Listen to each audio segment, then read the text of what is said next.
संत वरयाम सिंह जी ने एक घटना सुनाई। कमाई वाले महापुरुष संत वरयाम सिंह जी कहने की हमारी संगत की बीबी की घटना है। शॉर्ट में दास बता रहा है क्योंकि आगे बढ़ना है दास ने।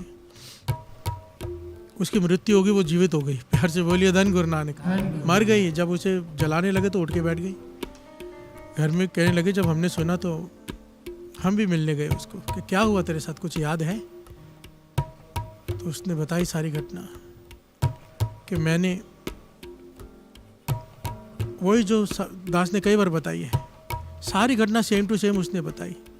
कैसे जमदूत घसीटते हुए पीटते हुए लेकर गए, कैसे आगे चलकर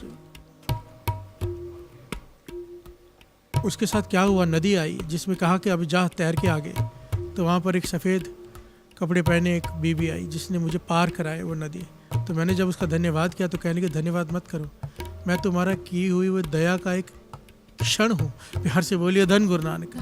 तो उसे याद दिलाया गया एक चिड़िया को, जैसे पतंग उड़ाते हैं ना बच्चे, पतंग उड़ाती हैं बच्चे तो डोर चिड़िया में अटक जाती है। कई बार पक्षियों में वो चिड़िया तड़प रही थी, डोर में अटकी हुई, मर जाती तड़प तड़प कर।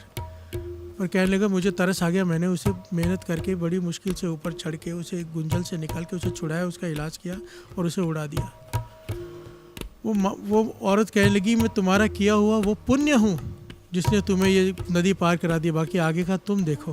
प्यार से बोलिए धन गुरु नानक। कैसे उसी वक्त मेरे एक आवाज़ आई कि इस बीवी को नहीं लाना था, ये दूसरी ले आए हो। इसी गली में दूसरी रहती है इसी नाम की, उसे लेके आना है। कहने लगे उस वक्त मेरे श्वास वापस आ गए, पर मुझे लगा शायद मैंने कोई स्वप्न देखा है, पर सपना नहीं था, क्योंकि थोड़ी देर में ही वो उस गली में से रोने की आवाज़ आने लगी, उसी घर में जो सेम नाम की बीवी थी। प्यार से बोलिए धन गुरु नानक।